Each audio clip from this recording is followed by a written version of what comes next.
باطل نہیں ہوتی وہ یہ ہے کہ نماز میں بیماری یا بڑھاپے وغیرہ کی وجہ سے اسے پر ٹیک لگانا یا کرسی کا استعمال کرنا جائز ہے۔ اگر آپ بیمار ہے یا اگر آپ کمزور ہے یا بہت زیادہ بڑھاپے کی آپ کی عمر ہے تو اس وقت ہمیں نماز پڑھنا ہے، نماز کبھی معاف نہیں ہے، نماز معاف نہیں ہے۔ اب بڑھاپا ہے، بیماری ہے، کمزوری ہے، ہم نہیں پڑھتے تو بالکل نہیں، کیونکہ نماز کو ہر وقت پڑھنا ہے۔ تو اس وقت بھی الحمدللہ ہمیں یہ رخصتیں دی گئی ہیں کہ ہم کیا کر سکتے ہیں، ٹیک لگا کر یا کرسی پر نماز کو پڑھ سکتے ہیں۔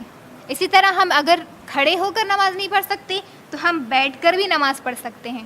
اس طرح ہم اگر بیٹھ کر نہیں پڑھ سکتے تو ہم لیٹ کر بھی نماز پڑھتے ہیں۔ اللہ رب العالمین نے اس کو سورہ آل عمران کی آیت نمبر 191 میں فرمایا کہ اگر کمزوری ہے، بڑھاپا ہے یا بیماری ہے تو ہم کیا کر سکتے ہیں، کھڑے ہو کر نماز پڑھنا اگر ہم سے نہیں ہو رہا تو ہم بیٹھ کر یا لیٹ کر پڑھ سکتے ہیں، یا کسی قسم کے ٹیک کا یا کرسی کا بھی استعمال ہم نماز کی حالت میں کر سکتے ہیں۔ اس سے نماز باطل نہیں ہوتی۔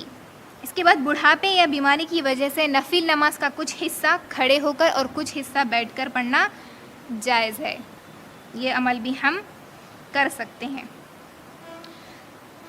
اس کے بعد سخت گرمی کی وجہ سے سجدے کی جگہ کپڑا رکھ لینا جائز ہے۔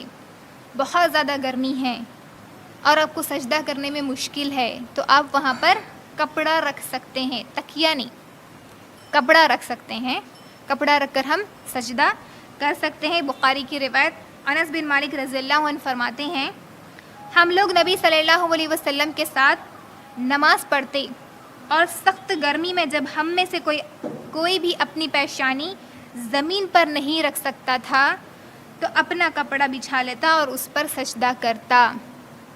بہت زیادہ گرمی کی شدت، اتنی گرمی کہ جس کی وجہ سے وہ اپنا سر زمین پر نہیں رکھ سک رہے تھے، تو اس وقت کپڑا رکھ لینا بالکل جائز ہے۔ یہ عمل ہم نماز میں کر سکتے ہیں، اس سے ہماری نماز باطل نہیں ہوتی۔